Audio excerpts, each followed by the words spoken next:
Why is it that most people don't pursue their dreams or don't do better than what they're doing if they're capable of doing it?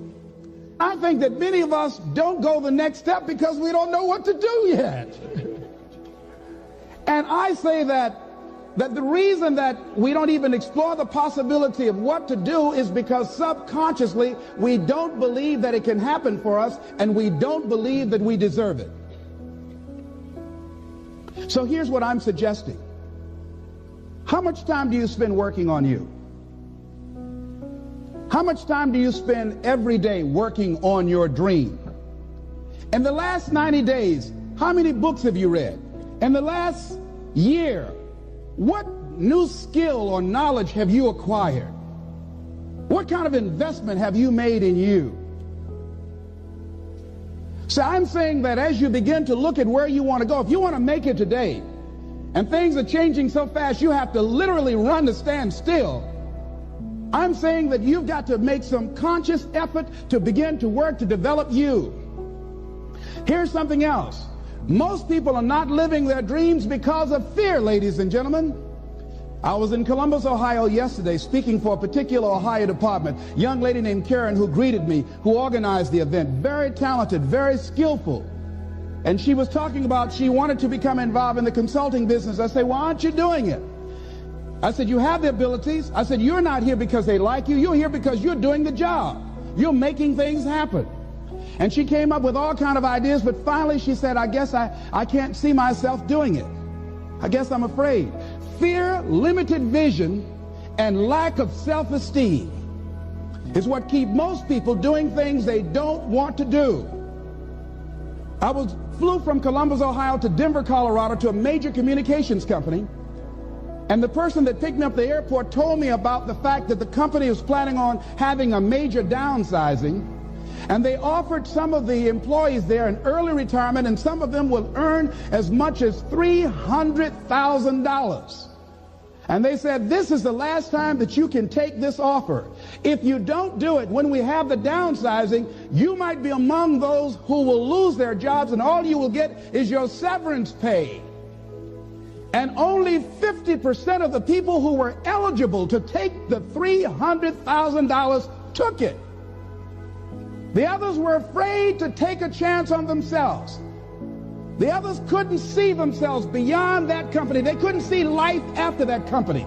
The same reason that people stay in relationships where they're abused or they're unhappy or it's unfulfilling. They can't see themselves beyond that relationship. They can't see themselves enjoying life without that person. They think that this is all that they can do.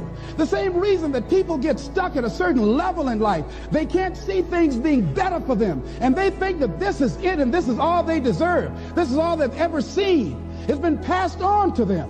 And they think that this is it for them. Oh, no. I was looking what Dr. Blanton, Smiley Blanton, who is a colleague of Dr. Norman Vincent Peale, what he said about fear. He said, fear is the most subtle and destructive of all human diseases. Ladies and gentlemen, fear kills dreams. Fear kills hope. Fear put people in the hospital. Fear can age you. Fear, ladies and gentlemen, can hold you back from doing something that you know within yourself that you're capable of doing, but it will paralyze you. And it seemed like you're in a hypnotic spell.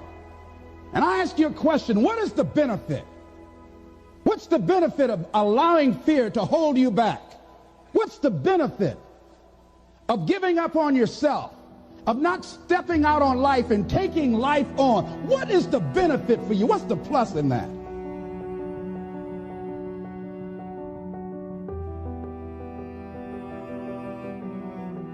So what's the worst thing that can happen? Let's say going into business for yourself, or changing careers, or getting a divorce, taking some kind of chance of something that you've always thought about doing, but you just haven't done it for whatever reason. What's the worst thing that can happen? Do the worst case scenario. Now, when you do the worst case scenario, you write those things down, the worst things that you fear would happen. When you name your fears, that puts you in control. What are you afraid of? Name it, write it out so you can look at it. Confront that fear. What is it? I'm afraid that things might work out. What else, Les? Well, I've never been in business, okay? What else, Les? Well, I don't have all the help I need, okay? Good. What else, Les? Well, I don't have enough money, all right? Good. What else, Les? Well, I don't have a college degree. What else? I'm not as good as those other guys that I've seen up there speaking, okay? What else? Well, that's all I can think of right now. Okay, good. Now that takes you to the next step. What are the benefits? What are the benefits of your acting courageously, taking life on? Well, part of what happened was that I felt better within myself, and I had a strong sense of self-respect.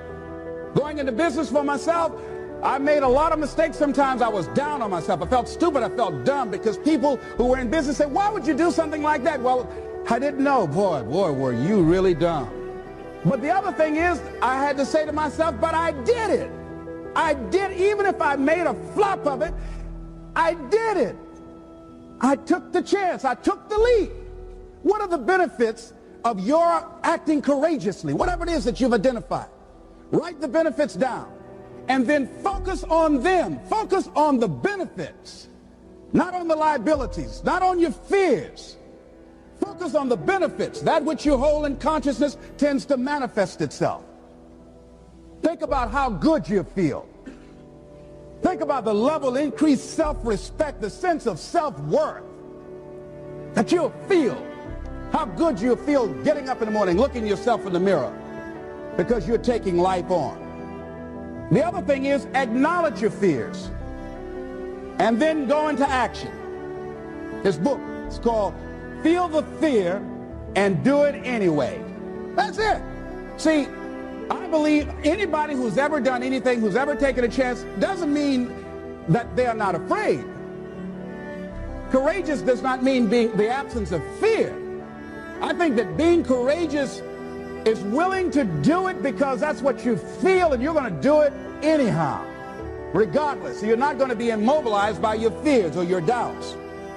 You admit, okay, I'm scared to death. Now, okay, what is it that I must choose to do? Go ahead and experience that fear, but don't let that fear immobilize you.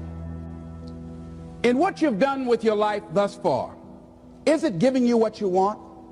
Is it giving you what you want? When you look toward the future, when you look at all that's going on out here, is there some place within yourself you say, hey, I know I need to be out there in that arena. I know I can do more than what I've been doing. I know there's some great music that I have within me that I haven't brought out here yet. Is that something that you begin to look at within yourself?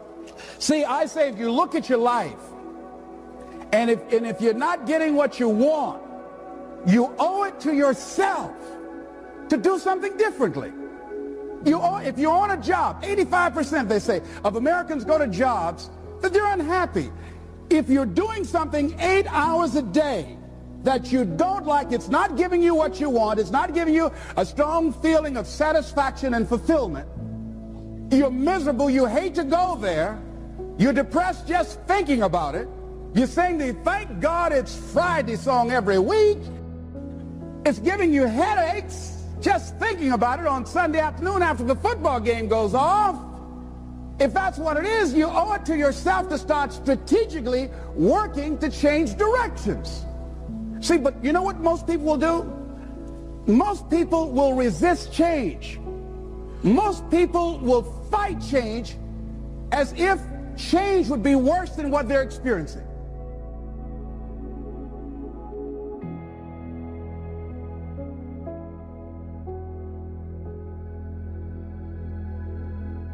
Look at your life right now. Whatever you've done up to this point in time, your life is working. Whatever you have produced, it came out of you as a result of the kind of person that you have become. It's a result of your choices. It's a result of your consciousness. Now you have to ask yourself, are you satisfied with what you have produced? Is this what you want? Would you like for things to be better than this?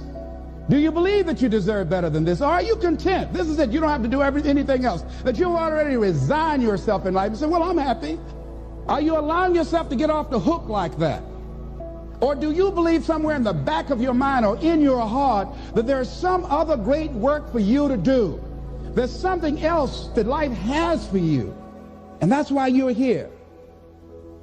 How do we handle this fear factor? How do we increase our self-esteem? You have to begin to fortify yourself. How do we do that?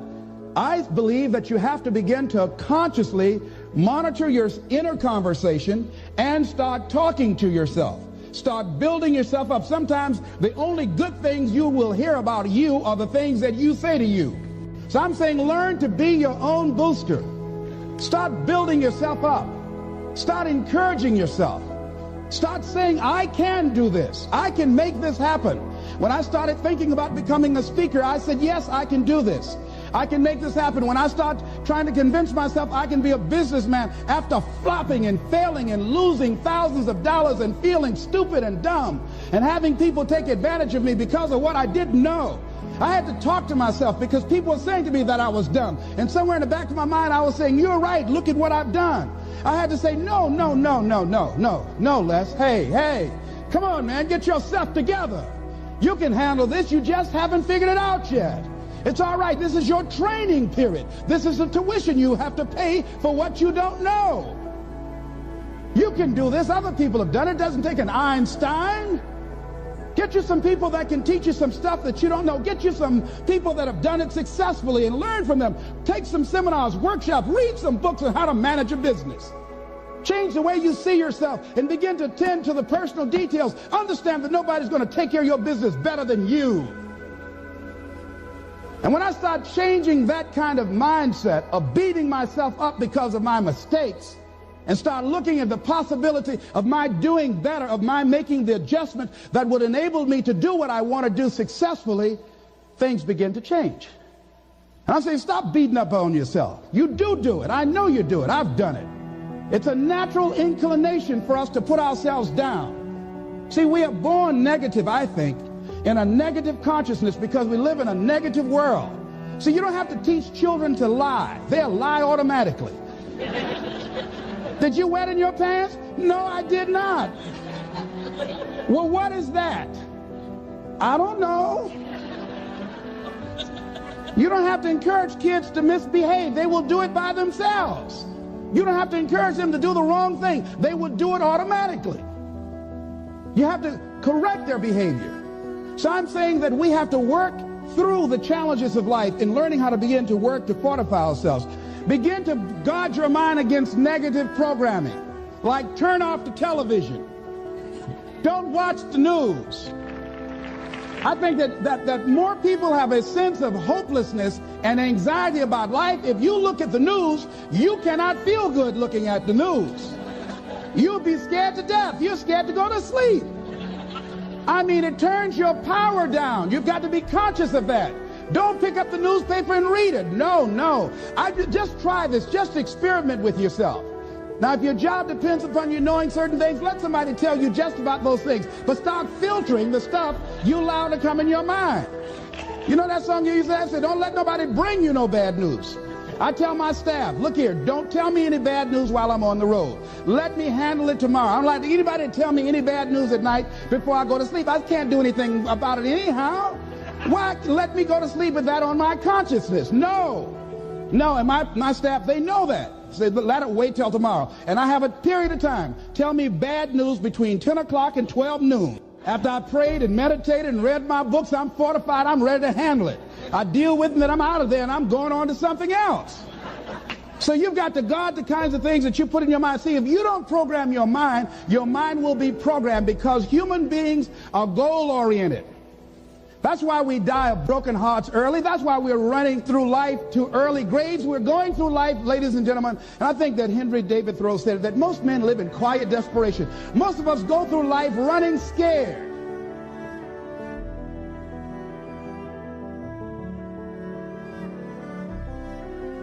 And ladies and gentlemen, all our lives, many of us go through life running from things that ain't got no teeth to do us any harm.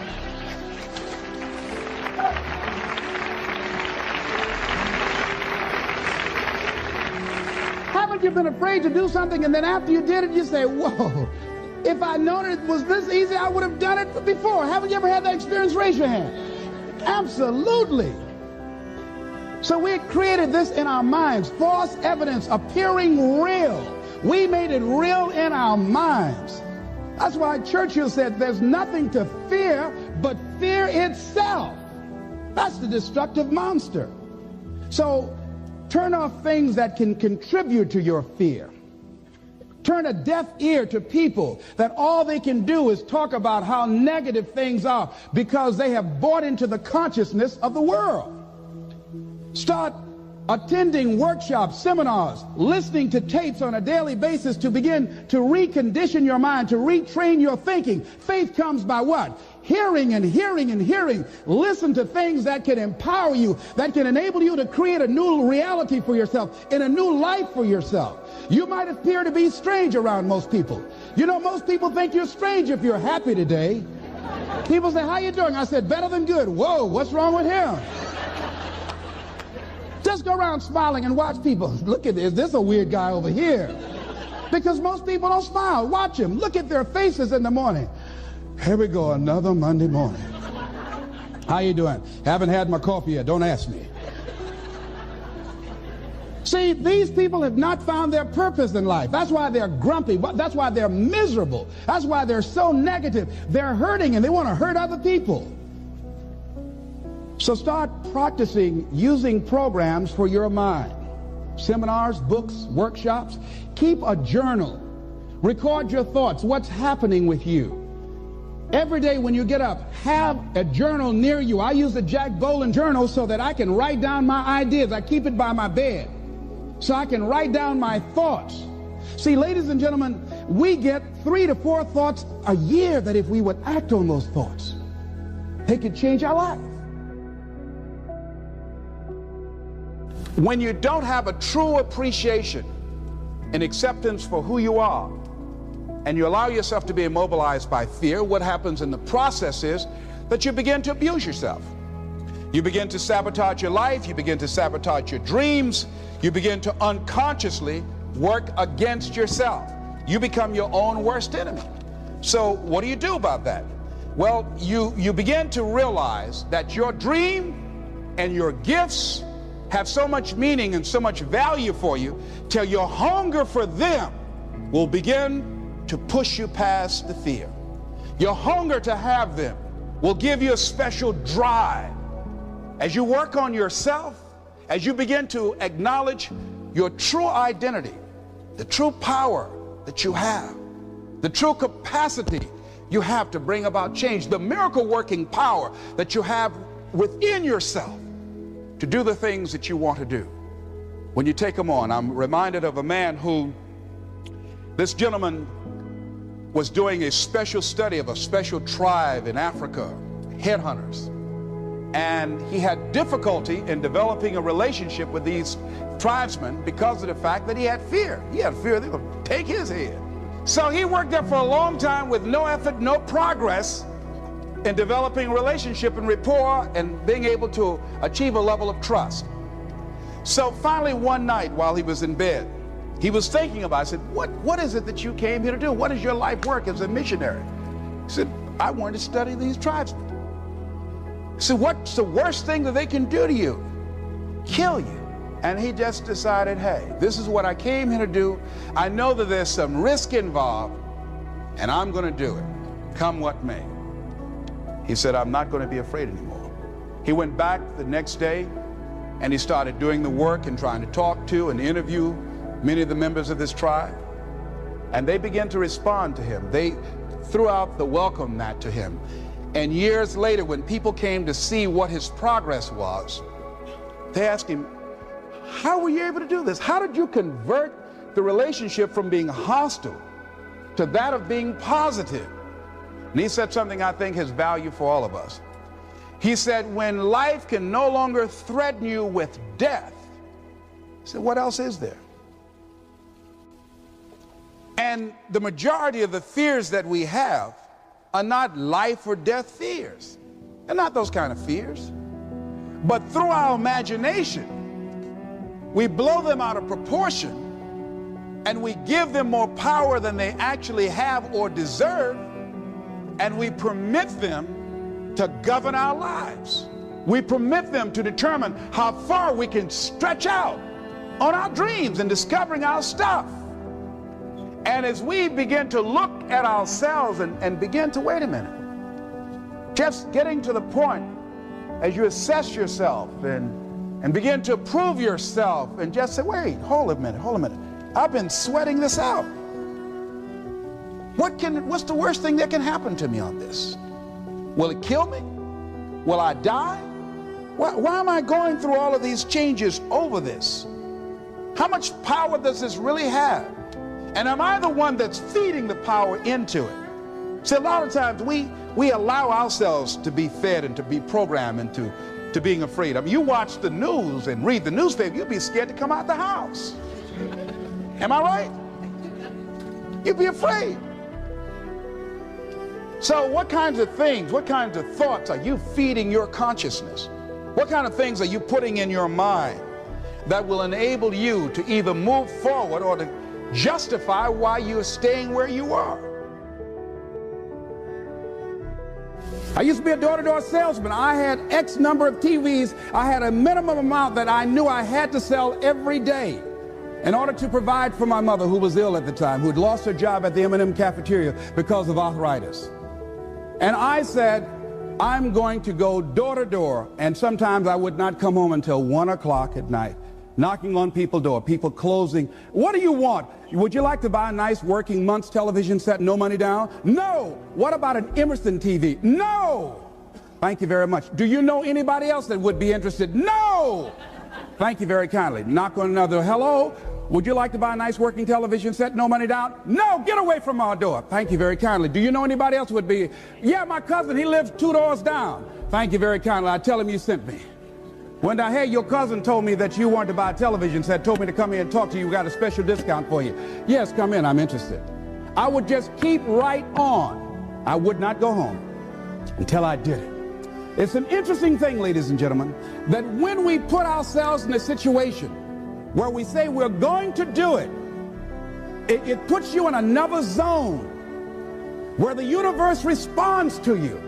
When you have that kind of consciousness, see, the universe responds to the man or woman that refuses to be denied, because that is your commitment. That business that you want, that book you want to write, that dream that you have of controlling your destiny, that is yours. That power to create that and to manifest that is yours. That's available to you. But you've got to be willing to stand there and face disappointment, not have support, be lonely, doubt yourself sometimes, be rejected again and again and again, become bankrupt if necessary, again and again and again, and refuse to turn around until life gives it up. Nothing can resist a person that has that kind of commitment. The people that have made a difference on the planet, when a John F. Kennedy said, we will go to the moon in the next decade, he spoke it. That was a commitment, and people shared that vision. People bought into that. We've had all kinds of examples in history where people have made declarations, who have committed their lives to bring about a difference. There are people who are taking a stand today against hunger. I guarantee you it will be a part of our past at some point in time. Someone took a stand against polio. It no longer plagues us as it once did, because someone said, it is my commitment to eradicate it from the face of the earth. Someone made the commitment. The reason that we're here and enjoying the democracy that we have, someone made a commitment that whatever is required, if it means that I die. I remember Paul Robeson, here I stand, for I can do no other. And that's how you must be. Commitment means standing up for your life. It means honoring yourself. It means beginning to say and to see and recognize your alignment and oneness with the universe, and that you are a channel for life to express through. And we short-circuit it with anger. We short-circuit it with fear. We short-circuit it with envy. We short-circuit it by being lazy or apathetic or giving up easily. Why? We say, oh, it's too hard, it's too hard. We don't challenge our spirit. Ladies and gentlemen, there's nothing as powerful as the human spirit. You can't destroy it. You can pervert it, but you can't destroy it. I was reading Man's Search for Meaning by Viktor Frankl. What a powerful book. I'm reading it now for the 7th time. And he gives so many graphic examples of the power of the human spirit. And so what are some of the things that can fortify us and give us the kind of inner strength that will allow us to forward ourselves into the future by manifesting our commitments? Number one, commitment means in some cases going back to school, getting some training, sitting up in classes with people younger than you, putting yourself in a position where you don't know and that is awkward and uncomfortable, but because of your commitment to develop yourself, or to go back to school to get a high school diploma or to get a college degree, that it doesn't matter, feeling dumb and saying, what am I doing here, sitting up in some boring class? Commitment could mean a lot of things. It could mean that you begin to go back. You got to back up sometimes. It means to back up and not give up, to regroup, back up and regroup and come back again. Because life has waylaid you, because you got knocked down.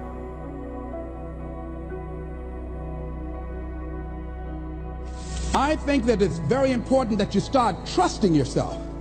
Listen to yourself. Listen to that still small voice within you. Don't try and make everything logical. There are some things about life that defies logic, that you just can't explain how the outcome is going to be. That once you begin to trust yourself and your ideas and your instincts, life takes on a whole new meaning, because now I want you to do that feeling that you are led. Just feel, I am led. I remember the worst speech I had ever given in my life. I let someone exploit a fear that I had. For years I had a tremendous inferiority complex because I'm not college educated. And this person knew this. And she said, let me write this speech for you. You're going to speak at Ohio State University. Those people are very educated there, and they're going to know when you make grammatical errors, and they're going to know because of the substance of your speech that you are not literate. I care about you. I don't want you to embarrass yourself. So this person proceeded to write a speech for me. I had a speech in my mind. But this person was stronger than I was negatively, than I was positive about my own thoughts. And I gave my power away. With my permission, I allowed this person to guide me to do something that I really didn't want to do. But I didn't feel enough inner strength and conviction about my skills as a speaker and the message that I had to bring to stick by my guns. And I got up there at the Ohio Union, and I read this straight speech and did not move and did not take my eyes off the page, because I'm not accustomed to reading. And after I finished, some people gave me a standing ovation because I read it extremely well, and I was very tense and I was very nervous. Ladies and gentlemen, don't give your power away. You don't need anybody to approve your dream. It was given to you. If they can't see it, it's because it wasn't given to them. It was given to you. Hold it, nourish it, cultivate it, work on it. It's yours. It's your baby. Work on it until it comes into fruition. I gave away my power, and I said, I'm not going to do that no more. Here's something else for those who make it today. Do what you know is right. Treat people like you want to be treated. Don't try and take any shortcuts. Don't try and cheat. Pay your dues up front. I believe, ladies and gentlemen, what goes around comes around. You can pay now, or you will pay double later. So do the right thing. There might be a tendency sometimes, because of the negative part of our consciousness and our own programming, for us to want to say, well, I just do it this time. It won't matter. Won't nobody know. Ladies and gentlemen, everything matters. And you know you're somebody. You know. I'd rather lose out on my dream doing the right thing than to cheat trying to make a shortcut to get to my goal. I want to be able to look myself in the mirror. And that's what you want to do. There's no saying, judge a man not by what he does, but by that he doesn't have to do. And to judge the true quality of a man is what do you do when nobody's looking. See, there's some good out there for you in the universe that has your name on it. And nobody can get your good. It has your name on it. They can't take your stuff. It's your stuff. So when you know that whatever you're seeking, it's also seeking you, you don't worry. You don't run scared. You don't think somebody's going to take it from you. You listen to your inner voice and you always take the high road. There will be the tendency, the natural inclination to take the low road. You must resist that. Here's something else I encourage you to do if you want to make it today. Keep your agreements. Keep your agreements that you make and establish a network of people who will also do that. Establish a network of people in your life that you can count on, that will be there for you when you need them, and you be there for them. Here's the other thing as you're working on your dream. A lot of people have been calling me saying, hey, man, I read about you in Ebony. Boy, you're lucky. Ladies and gentlemen, let me tell you something. Here's something else. 3 P's to have in your life. In working on your dream and doing your life work, you must be patient, persistent, and positive, no matter what. If you do what is easy, your life will be hard. But if you do what is hard, your life will be easy. If you do what is easy, complain about your situation, your circumstances. If you do what is easy, stand around and be a volunteer victim like everybody else. If you do what is easy, surrender and give up on your dreams, become depressed and bitter and angry. Anybody can do that. If you do what is easy, your life will be hard.